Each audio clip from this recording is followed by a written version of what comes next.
ሰላም ውድ የስኮል ሚዲያ ተከታታዮቻችን በጌታ በኢየሱስ ክርስቶስ ስም ሰላም እላችኋለሁ። እንደምን ከርማችኋል?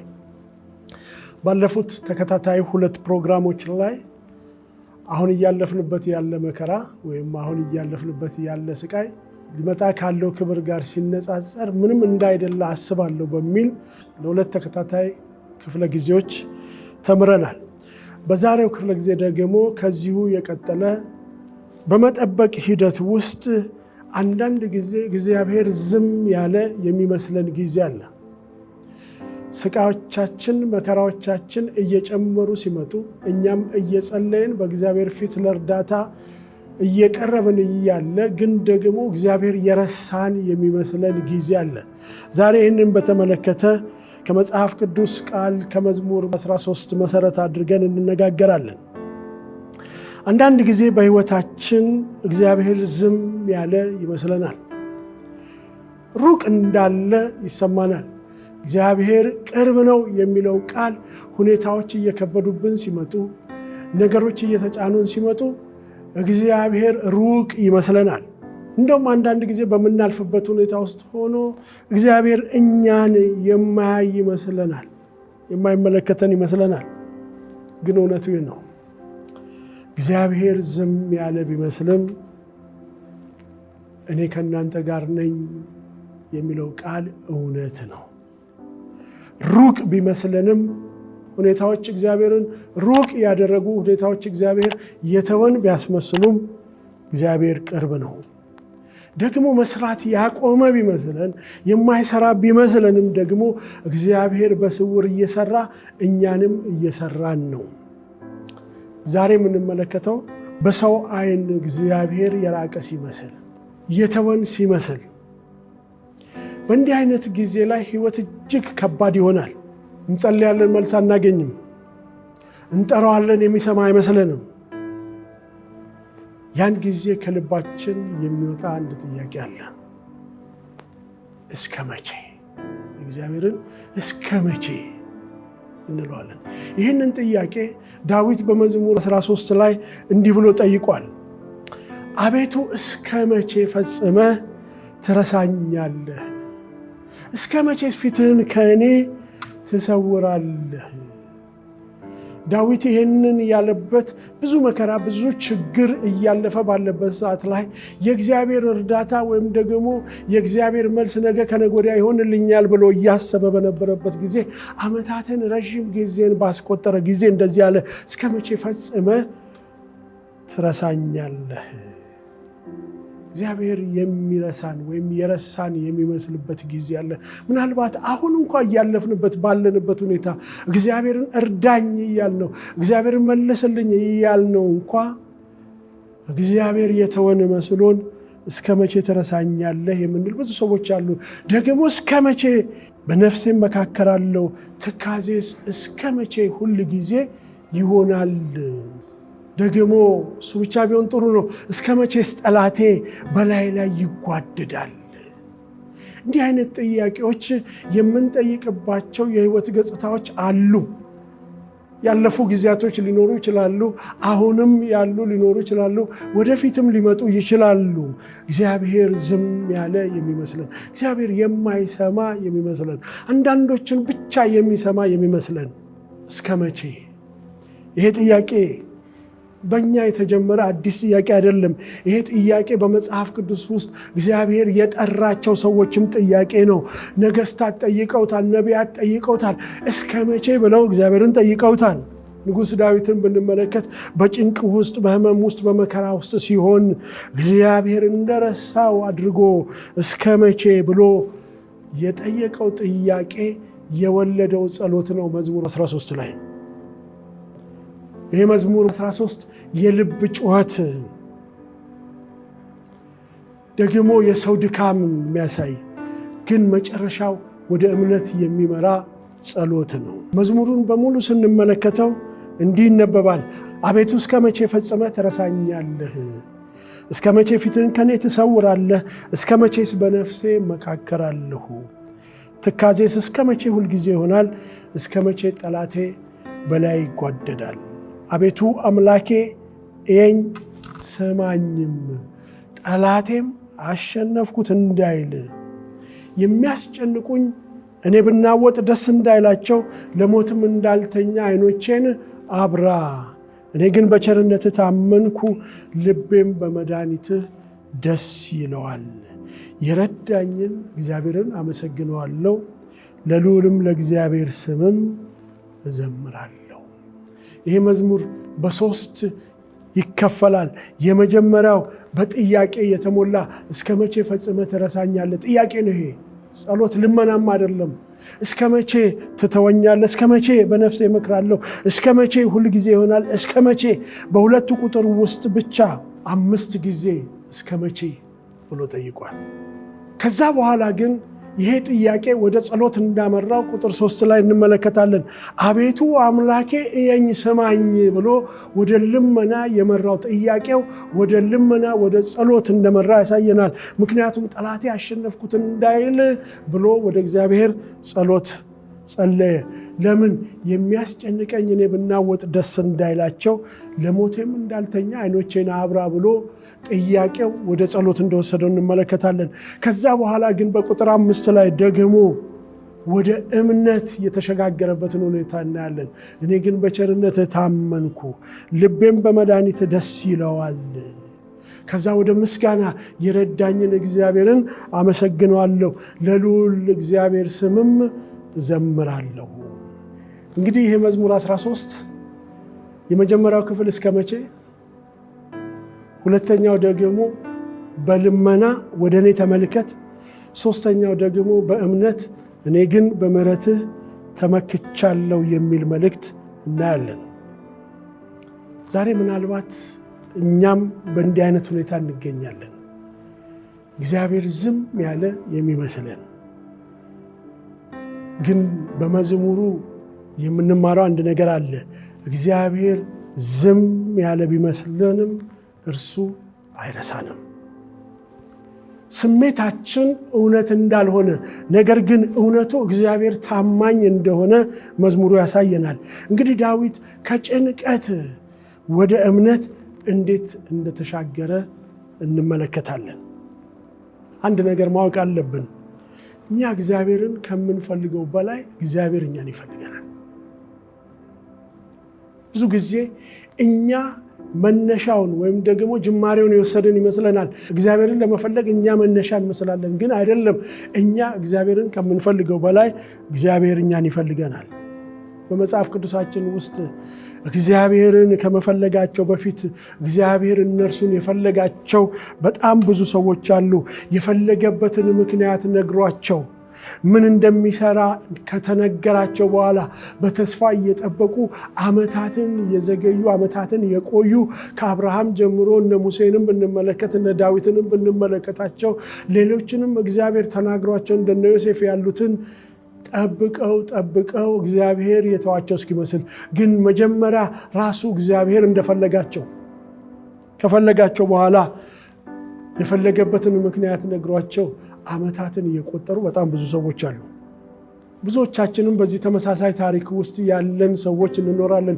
እግዚአብሔር ፈልጎ መጥቶ ተናግሮን፣ በህልም ተናግሮን፣ በነቢያት ተናግሮን፣ በቃሉ ተናግሮን ራሱ ፈልጎ መጥቶ ከዛ በኋላ ደግሞ ከሱ ጋር ተስማምተን ጉዞ ከጀመርን በኋላ እግዚአብሔር የሸሸ የመሰለን ጊዜ ብዙ ጊዜ አለ። እግዚአብሔር የራቀ የሚመስለን አንድ ምክንያት አለው። እግዚአብሔር ራቀ የምንለው እኛ ከእግዚአብሔር የምንጠብቀው ነገር ስላለ ነው። የራቀ የሚመስለን ከእግዚአብሔር የምንጠብቀው ነገር ስላለን ነው። እርዳታውን ፈልገን ሲዘገይብን ነው እግዚአብሔር የራቀ የሚመስለን። ስለዚህ እግዚአብሔርን ርቀት የምንለየው የኛ የጸሎት መልስ ወይም የጥያቄ መልስ ፍጥነት ጋር አያይዘን ነው። እግዚአብሔር ርቆኛል፣ እግዚአብሔር ቀርቦኛል የምንለው። ግን ምንም አይነት ነገር ከእግዚአብሔር የማይጠብቅ ሰው ከእግዚአብሔር ምንም ነገር አያገኝም። ማለት እግዚአብሔርን ካልጠበቅን ሁሉ ጊዜ ከእግዚአብሔር የምናገኘው ነገር አይኖርም። እግዚአብሔር የራቀ በሚመስለን ጊዜ እግዚአብሔር ራሱ ርቆ ሳይሆን እኛ ሰዎች ስለሆንን ደካሞች ስለሆንን የእግዚአብሔር እርዳታ ስለሚያስፈልገን ነው እንጂ እግዚአብሔር ርቆ እንዳልሆነ እንመለከታለን። አንዳንድ ጊዜ እንደውም ብዙ ጊዜ የመዘግየቱን ወይም ደግሞ የራቀ ሲመስለን ኃጢአትን ሰበብ ልናደርግ እንችላለን። እኛ ባናደርገው እንኳ ሰዎች ኃጢአትን ሰበብ ሊያደርጉብን ይችላሉ። ኢዮብ በመከራ ውስጥ ባለፈ ጊዜ ምናልባት ያንተ ኃጢአት ይሆናል ይሄን ቁጣ ያመጣብህ እንደተባለ ዛሬም በዚህ ዘመን ብዙዎቻችን ተስፋ እስክንቆርጥ ድረስ ሰዎች የሚሉን ነገር አለ። ምናልባት ኃጢአት ይሆን? ምናልባት እምነት አተ ይሆን? እንዴት እግዚአብሔር ከተናገረ እኮ ያደርገዋል። አንዳንድ ጊዜ እንደውም በአምልኮ ስፍራችን ወይም ደግሞ እግዚአብሔር ይናገርበታል ብለን በምንሄድበት ስፍራ ላይ እንኳ ዓመታትን የጠየቅንበትን ጥያቄ ዛሬ ማታ እግዚአብሔር እንዲያደርጋል ብለውን ዛሬ ማታ በእግዚአብሔር ታምነን ገብተን እንደገና ዓመት ሲጨምር ከእግዚአብሔር ጋር የተጣላንበት ብዙ ጊዜ አለ። እንዲህ አይነት መልእክቶች አደገኞች ናቸው። ዛሬ እግዚአብሔር እንዲያደርግልሃል የሚለው መልእክት ብዙ ጊዜ ከስሜት የመጣ ነው። አዎ እግዚአብሔር ያደርጋል፣ ግን መቼ? እሱ በወሰነው ጊዜ። ብዙዎቻችን ዛሬ እንዲሆንልሃል እንዲደረግልሃል ተብለን ሞቅ ካለ አምልኮ ስፍራ ከመጣን በኋላ ጭራሽ ነገር የባሰብን ሊሆን ይችላል። ይሄ ደግሞ ከእግዚአብሔር ጋር ሲያጣላን ይታያል። ኃጢአትን ሰበብ ብናደርገውም ሰዎች ኃጢአትን ሰበብ ቢያደርጉብንም ግን በእያንዳንዱ ክርስቲያን ሕይወት ውስጥ ግን የሚያልፍ ነገር አለ። በእምነት ብንመላለስም በጽድቅ ብንመላለስም እንዲህ አይነት የችግር ጊዜያቶች መቼ እግዚአብሔር ለምን ዝም አለኝ የምንልባቸው ጊዜያቶች አሉ። ከኢዮብ በላይ የተመሰከረለት ጻድቅ እግዚአብሔርን የሚፈራ የተባለ ሰው የለም። ግን እግዚአብሔር ዘግቶበታል። በሕይወታችን ምንም እንኳ የታወቀ ኃጢአት ባይኖርም እግዚአብሔር የራቀ እስኪመስል ድረስ ዝም ያለ እስኪመስል ድረስ የምናልፍበት ሕይወት አለ። በዚህ ሂደት ውስጥ ምን እናደርጋለን? ጥያቄው በእንዲህ አይነት ሁኔታ ውስጥ እነ ዳዊት ባለፉበት፣ እነ ዮሴፍ በእስር ቤት ባለፉበት ሁኔታ ውስጥ፣ እነ አብርሃም በጥበቃ በዘገዩበት ጊዜያቶች ውስጥ እኛ ብንሆን ምን እናደርጋለን? ምንስ እንድናደርግ ይጠበቅብናል? ምናልባት እንጸልያለን። ደግሞ የእኛን ጸሎት አይሰማም ብለን እግዚአብሔር ይሰማቸዋል የምንላቸውን ሰዎች ጸሎት ደግሞ ፍለጋ እንሄድና እናጸልያለን። አሁን ከፍለንም እናጸልያለን፣ አዘግተንም በር እናጸልያለን፣ ደግሞ እንጠብቃለን። ነገር ግን ጊዜው በረዘመ ቁጥር ተስፋ ወደ መቁረጥ ውስጥ እንሄዳለን፣ ወደ ማንጎራጎር ውስጥ እንሄዳለን። የራሳችንን እርምጃ መውሰድ እንጀምራለን። ምክንያቱም እናጸልያለን፣ እንጸልያለን፣ ርዕስ እንሰጣለን። የእኛ ጥያቄ የህብረቶች ጥያቄ ሆኗል፣ የጉባኤ ጥያቄ ሆኗል፣ የቤተ ክርስቲያን ጥያቄ ሆኗል። ሰዎች ግራ ተጋብተዋል። ስለዚህ የራሳችንን እርምጃ መውሰድ ልንጀምር እንችል ይሆናል። መጽሐፍ ቅዱስን እስኪ ላንብ ገለጥ አድርጌ ሊሆ እግዚአብሔር ይናገረኛል ይሆናል ብለን እንከፍታለን። ግን ከኛ ጥያቄ የራቀ ክፍል ልንከፍት እንችላለን። እግዚአብሔር ይናገረኛል ብለን ደግሞ ይናገርበታል የሚባልበት ቦታ ሄደን ደግሞ እኛን ሳይናገረን ሌሎችን ተናግሮ ሊመጣ ይችል ይሆናል እና እግዚአብሔርን እንፈልጋለን። እሱ ደግሞ ሆን ብሎ የተደበቀ ይመስለናል። ይሄ በሚሆንበት ጊዜ ማስተዋል ያለብን እግዚአብሔር እየሰራ እኛንም እየሰራን እንደሆነ ማስተዋል ያስፈልጋል። እንደ ልቤ ብሎ የተጠራው ዳዊት እግዚአብሔር እየሰራ ደግሞ ዳዊትንም እየሰራው እንደሆነ ያለፈበት ጊዜ ነገሮች ካለፉ በኋላ የተናገረው ቃል አለ። ስርዓትንም ማር ዘንድ ያስጨነቀኝ መልካም ሆነልኝ። እግዚአብሔር ያስጨንቃል። እግዚአብሔር ያስጨንቃል። እግዚአብሔር የሚያስጨንቅ አምላክ አይደለም ብለን መደምደም አንችልም። ግን እግዚአብሔር ያስጨንቃል። ዳዊት እንዲህ አይነት ሁኔታ አጋጥሞት ስለነበረ ነው መዝሙር 13 ላይ እስከ መቼ ትረሳኛለህ ያለው። ይህንን አስጨናቂ ጩኸት እንዲናገር ያደረገው ያለፈበት ሁኔታ ነው። የዳዊትን ታሪክ ሳኦል እያሳደደው ከነበረበት መኖሪያ ስፍራ ወጥቶ በስደት ውስጥ እያለ ዳዊት በዋሻ ውስጥ ሆኖ የገጠመውን ነገር በሙሉ ስንመለከት ይሄ እስከ መቼ ብሎ እንዲጠይቅ አድርጎታል። በእነዚህ ጊዜያት ውስጥ ዳዊት ምን እየሰራ እንደነበር በዝርዝር የተጻፈ ነገር ባይኖርም ግን ደግሞ ጠላቶቹ ሊይዙት እያሳደዱት እንደነበር እናውቃለን። ግን ደግሞ ዳዊት በተደጋጋሚ በእግዚአብሔር ፊት ጮኋል። እንዲህ አይነት ሁኔታ ሲገጥም ተስፋ በመቁረጥ ውስጥ ሆነን የምንለምነው ልመና አለ። እግዚአብሔር በቃ እረፍት ጊዜ የወሰደ እስኪመስለን ድረስ የእኛን ነገር ቸል ያለው እስኪመስለን ድረስ ሊቆይ ይችላል። መዝሙር 13 ከቁጥር 1 እስከ 2 ያለው የዳዊትን ችግር ነው የነገረው። እስከ መቼ? ሁለተኛው ላይ ከቁጥር 3 እስከ 4 ደግሞ አቤቱታ ሲያቀርብ ወይም ልመና ጸሎት ሲያቀርብ እናያለን። ቁጥር 5 እስከ 6 ደግሞ ምስጋናን ሲያቀርብ እናያለን። እንዲህ አይነት ሁኔታ ሲገጥመን የምንሄድበትን መንገድ መጽሐፍ ቅዱስ ይነግረናል። ከመጀመሪያው ግርግር ዳዊት እየሰከነ መጥቶ ከዛ በኋላ ወደ ምስጋና እንደገባ እንመለከታለን። ይሄ የሆነው በእምነት ተሻግሮ እንጂ ነገሩ ተመልሶለት አይደለም። ስለዚህ እግዚአብሔር የራቀ በሚመስለን ጊዜ፣ የተተውን በሚመስለን ጊዜ እግዚአብሔርን መጥራትና በማይለወጠው ፍቅሩ መታመን መሰረታዊ ነገር ነው። እግዚአብሔር ዝም ያለ በሚመስልበት ጊዜ እግዚአብሔር በማያቋርጥ ፍቅር እንደሚወደን እንደማይተወን በልባችን ልናምን ይገባናል። ምክንያቱም እግዚአብሔር ዓላማውን መፈጸም ስለሚፈልግ። እስኪ መዝሙር 13 ቁጥር 1 እና 2 በጥልቀት እንመልከተው። እስከ መቼ ረሳኝ የሚለው ችግሩ እግዚአብሔር የተወው የራቀው በሚመስልበት ሁኔታ ላይ በዳዊት ሕይወት ውስጥ ትልቅ ውዝግብ የሆነ ነገር ፈጥሯል።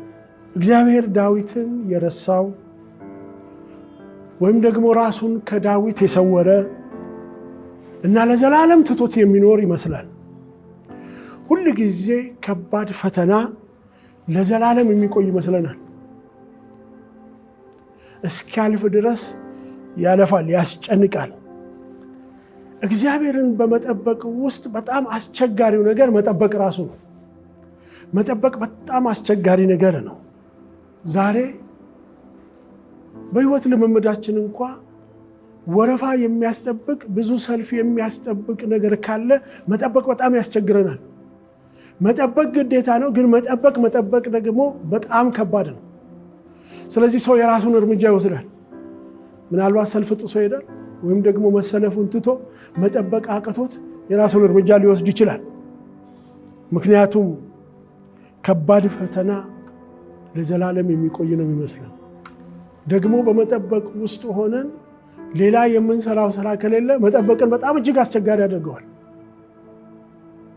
ከ20 ዓመት በላይ ይስሐቅን የጠበቀ አብርሃም መጠበቅ በጣም ከባድ ስለሆነ የራሳቸውን እርምጃ ወስደው እስማኤልን አምጥተዋል። መጠበቅ በጣም ከባድ ነው። እነ ዳዊት በዚህ ጊዜያቶች ውስጥ ምናልባት የዕለት ምግባቸውን ፍለጋ፣ ምናልባት ደግሞ በዋሻ ውስጥ መሸሸግ፣ ከዛ ሌላ መጠበቅ ብቻ ነው ስራቸው የነበረው። ዳዊት እግዚአብሔር እርምጃ እንዲወስድ ሲጠብቅ፣ መቼ ነው ጌታ ሆይ ጠላቶቼን በፊቴ የምትጥላቸው እያለ ሲጠብቅ ሳምንታትና ወራቶች ሄዱ። እንዲህ አይነት ሁኔታዎች በሕይወታችን አሉ።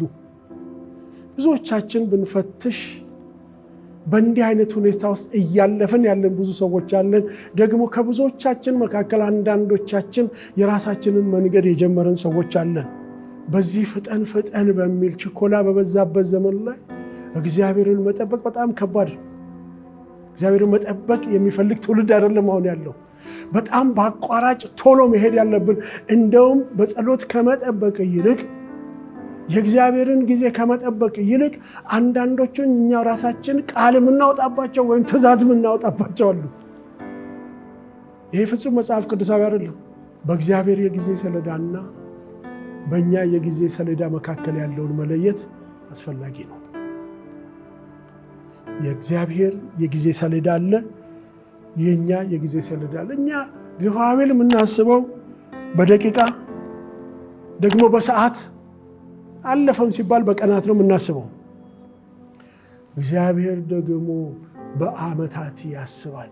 መጽሐፍ ቅዱስ ውስጥ ታሪካቸው በእንዲህ አይነት ሁኔታ የተጻፈላቸው ሰዎች የሚነግረን በዓመታት ለዮሴፍ በልጅነቱ የተናገረውን ንግግር የተገባለትን የተስፋ ቃል ኪዳን ዓመታት አስቆጥሮ ነው እግዚአብሔር የሰራው። ግን ደግሞ በጣም ደስ የሚለው እግዚአብሔር ደግሞ ዮሴፍ በነበረበት ስፍራ ሁሉ ደግሞ አብሮት እንደነበረ መጽሐፍ ቅዱስ ይነግረናል። እግዚአብሔር ለምን ይህንን አደረገ? ዮሴፍን ለምንድን ነው ዓመታት ያስቆጠረው ብለን ስናስብ የዮሴፍ ታሪክ በግብፅ ውስጥ ተጽዕኖ ማምጣት ስላለበት፣ ዮሴፍ የሚጨነቀው ጭንቀት አይደለም የእግዚአብሔር ሐሳብ። እግዚአብሔር የፈለገውን ሐሳብ በዮሴፍ መስራት ስለፈለገ፣ ዝናው በዮሴፍ መውጣት ስለፈለገ ገና በ10ዎቹ ዕድሜ እያለ ሕልምን አሳይቶ ወንድሞቹ ለባርነት እንዲሸጥ አድርገው ምን አይነት የተሳሳተ መገለጥ፣ ምን አይነት የተሳሳተ ሕልም ነው እስኪባል ድረስ ያየውና እየሆነበት ያለው ነገር በተለያየ አቅጣጫ ባለበት ጊዜ ላይ ወንድሞቹ ሸጠውት እንደውም አልፎ ወደ ባዕድ ሀገር ሲወሰድ፣ እሱም ብቻ አይደለም ደግሞ በሐሰት በጴጥፋራ ቤት ተከሶ ወደ እስር ቤት ሲወርድ ብዙ ዓመታት አልፈዋል። ደግሞ እሱም በቂ አይደለም። እሱ ሕልም የፈታላቸው ሰዎች ደግሞ ሕልሙን ፈቶላቸው ከወጡ በኋላ ደግሞ እኔንም አስቡኝ ብሎ ጠይቋቸው የረሱት 2 ዓመታት አለ። በዚህ ጊዜ ውስጥ ዮሴፍ እግዚአብሔር ከእስር ቤት እንዲያወጣው እየጸለየ አልነበረም ብለን እናስባለን። ግን ደግሞ እየጸለየ እግዚአብሔር አልሰማውም ማለት አንችልም። ዮሴፍ ሕልሙን ባየበት ጊዜና ሕልሙ በተፈጸመበት ጊዜ መካከል 13 ዓመታት ተቆጥረዋል። መጽሐፍ ቅዱስ ዮሴፍ ያለበትን ከሚነግረን ሌላ እኛ ራሳችንን በዮሴፍ ቦታ ውስጥ ብናስቀምጠው የነገሩ ክብደት ቀላል አይደለም። ምን ልናደርግ እንደምንችል ማሰብ ያስፈልጋል። ብንችል እስር ቤት ሰብረን መውጣት ሊያሳስበን ይችላል። ዮሴፍ ሕልም እስኪፈጸም ድረስ መጽሐፍ ቅዱስ በመዝሙር 105 ቁጥር 17 ጀምሮ እንደዚህ የሚል ቃል አለ። ክብደቱን በደንብ ይገልጸዋል ይሄ ቃል። በፊታቸው ሰውን ላከ፣ ዮሴፍን ለባርነት ተሸጠ። እግሮቹ በእግር ብረት ደከሙ፣ እርሱም በብረት ውስጥ ገባ ቃል እስኪመጣለት ድረስ የእግዚአብሔር ቃል ፈተነው። በመጨረሻ ግን የእግዚአብሔር ጊዜ ሲደርስ ንጉሥ ላከ፣ ፈታውም፣ የአሕዛብም አለቃ አስፈታው። እግዚአብሔር የተመሰገነ። ዮሴፍ ሕልም ተነግሮት እግዚአብሔር ፈልጎ አግኝቶት በፈለገው መንገድ ሊመራው ፈልጎ ለባርነት በተሸጠበት ምድር ላይ እግሮቹ በእግር ብረት ደክመው ቃል እስኪመጣለት ድረስ የእግዚአብሔር ቃል ፈተነው። ቃል እስኪያወጣ አይደለም። ዮሴፍ በሚያወጣው ቃል ቢሆን ኖሮ ያን ያህል ዓመት አይቆይም። አሁን በዚህ ዘመን ራሳችንን እያሳትን ያለነው ነገር አለ። ቃል አውጣ እንላለን። ኖ፣ ቃሉ ራሱ እስኪመጣልን ድረስ ነው የምንፈተነው። የእግዚአብሔር ቃል እስኪመጣ ድረስ በፈተና ውስጥ እናልፋለን። እግዚአብሔር ዝም ያለ ቢመስልንም እኛ ቃል አውጥተን በአቋራጭ ማለፍ አንችልም። ቃል ፈተነው። በመጨረሻ ግን የእግዚአብሔር ጊዜ ሲደርስ ይላል። እግዚአብሔር የሚሰራው በራሱ ጊዜ እንጂ በእኛ ጊዜ እንዳልሆነ መጽሐፉ ይነግረናል። ከዛ በኋላ ንጉሥ ላከ፣ ፈታውም፣ የአሕዛብም አለቃ አስፈታ። ዮሴፍ አብረው የታሰሩትን ሰዎች ሕልሞች ለመተርጎም እድሉ ተፈጠረለት። የት? በእስር ቤት ውስጥ እያለ። ከእስር ቤት ውስጥ ወጥቶ አይደለም እድል የተፈጠረለት፣ በዛው እግዚአብሔር የተወው በሚመስለው ቦታ ላይ ሆኖ እድል ተፈጠረለት። ሕልም መፍታት እድል ተፈጠረለት። ከእስር ቤቱ ወጥቶ ወደ ስራው ለሚመለሰው የንጉሥ ጠጅ አሳላፊ እንደዚህ አለው፣ ከዚህ ከወጣ በኋላ አስታውሰኝ በማለት ተማጸነው። ጠጅ አሳላፊውም ደግሞ ይህንን አረጋግጦለት ከወጣ በኋላ ግን ረሳው። ሰው ይረሳል፣ እግዚአብሔር ግን አይረሳም። በዘፍጥረት 41:1 ላይ እንደዚህ ተብሎ ይነበባል። ከ2 ዓመት በኋላ ፈርዖን ህልም አየ ይላል። በፊት ህልም ያዩት እስረኞቹ ከዮሴፍ ጋር የነበሩ እስረኞቹ ህልም አዩና ህልሙን ከፈታላቸው በኋላ በወጣችሁ ጊዜ አስቡኝ ያላቸው ሰዎች አላሰቡትም፣ ረስተውታል። ነገር ግን እግዚአብሔር ለፈቺው ለራሱ ህልምን አሳየው። ከ2 ዓመት በኋላ እስኪ ዛሬ ተብሎ ተነግሮን ዛሬ ወደ ቤትህ ስትገባ እንዲሆንልሃል ተብሎ ዛሬ እግዚአብሔር እንዲያደርግላችኋል አሜን በሉጭ ብለን ተጮኸን 2 ዓመት ብንጠብቅ ጸባችን ከማን ጋር ነው የሚሆነው?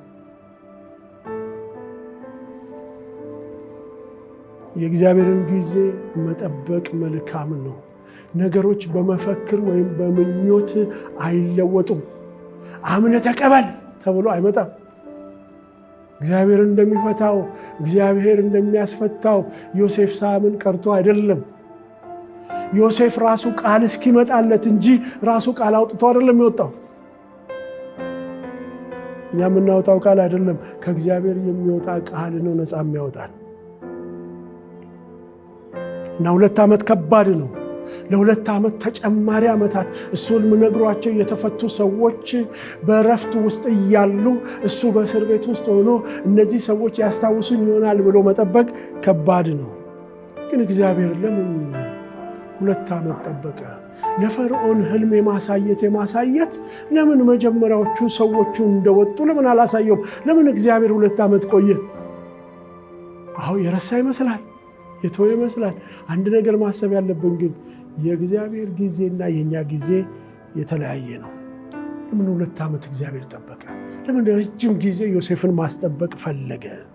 እንዲሆኑ ዮሴፍ የወጣትነት ዕድሜውን በባርነት በግብፅ እስር ቤት ውስጥ አሳልፏል። ሌላም ከመጽሐፍ ቅዱስ የጳውሎስን ታሪክ መውሰድ እንችላለን። ጳውሎስ በአገልግሎት ላይ እያለ ብዙ ወንጌል ሊሰበክላቸው ያሉ ሰዎች እያሉ ጳውሎስም ደግሞ የሐዋርያነት ስራውን እየሰራ የወንጌል አገልግሎት እየሰራ እያለ ለወንጌል ወደ ሮም ከዚያም ወደ ስፔን መሄድ ፈለገ። እግዚአብሔር እንዴት አድርጎ ይህንን ተጠቀመበት? ወደ ሮም ጳውሎስን እንዴት አመጣው ሲባል በሐሰት ክስ እንዲታሰር አደረገ። የእውነትን አገልግሎት እያገለገለ ግን በሐሰተኞች ከሳሾች እንዲከሰስ እግዚአብሔር አደረገ። የለህም እንደ እግዚአብሔር እያገለገልኩ እንዴት ነው ሰው በእኔ ላይ የሚነሳው የሚያስብል ታሪክ በጳውሎስ ላይ መጣ። በጣም የሚገርመው በቂሳሪያ ያለው ገዢ ደግሞ ጉዳዩን ሰምቶ ጳውሎስ ንጹሕ መሆኑን ደግሞ አውቆ ነበረ። ነገር ግን ደግሞ ጳውሎስ አንዳንድ ታዋቂ ወዳጆች እንዳሉትና ደግሞ ጉቦ ስለሚፈልግ በእስር ላይ ሊያቆየው ወደደ። ሐዋርያት ሥራ ምዕራፍ 24 ቁጥር 26 ላይ እንዲህ ይላል፣ ያን ጊዜም ደግሞ እንዲፈታው ጳውሎስ ገንዘብ ይሰጠው ዘንድ ተስፋ አደረገ። ስለዚህ ደግሞ ብዙ ጊዜ እያስመጣ ያነጋግረው ነበረ። ምን እስኪያደርግ? ጉቦ እስኪሰጠው ድረስ። እንዲህ እያደረገ ቁጥር 27 ላይ 2 ዓመት ከሞላም በኋላ ይላል በሐሰት ክስ ተከሶ ፍርድ ሳይሰጠው የወንጌል አገልግሎት ቆሞ እግዚአብሔር ዝም ያለ ይመስላል። 2 ዓመት ከሞላ በኋላ ጶርቅዮስ ፊስጦስ በፊልክስ ፈንታ ተተካ። ፊልክስም አይሁድን ደስ ያሰኝ ዘንድ ወዶ ጳውሎስን እንደታሰረ ተወው ይላል። የእግዚአብሔር አገልጋይ፣ እግዚአብሔር የጠራው አገልጋይ፣ ወንጌል እየሰበከ ያለ አገልጋይ። እኛ እኮ አሁን በራሳችን በኑሮ በፈለግነው በጥያቄያችን ነው እግዚአብሔር ዘገየብን፣ እግዚአብሔር ለምን ዝም አለ የምንለው። ግን ወንጌልን እያገለገለ እየተገረፈ እየተሰደደ እያገለገለ ግን ደግሞ ፊልክስ አይሁድን ደስ እንዲያሰኝ ወዶ ጳውሎስን እንደታሰረ ተወው ሲባል እግዚአብሔር የሌለ ይመስላል፣ እግዚአብሔር የተደበቀ ይመስላል። በእነዚህ ጊዜያቶች ውስጥ ሰዎች ያለ ክርስቶስ ወንጌል ሳይሰበክላቸው እየጠፉ ያሉ በጣም ብዙ ሰዎች አሉ። ግን ጳውሎስ በእስር ቤት ነው። ለምን እግዚአብሔር ዝም አለ? እንዴት ነው? ግድ አይለውም እንዴ? በሐዋርያው ጳውሎስ አገልግሎት ሊድኑ የሚገባቸው ሰዎች እያሉ ጳውሎስ እንዴት በእስር ቤት? እኔ እንዴት በሕክምና ላይ እኔ እንዴት በመንከራተት ሊያስብል ይችላል። እግዚአብሔር ዓላማውን በወደደው መንገድ ይፈጽማል።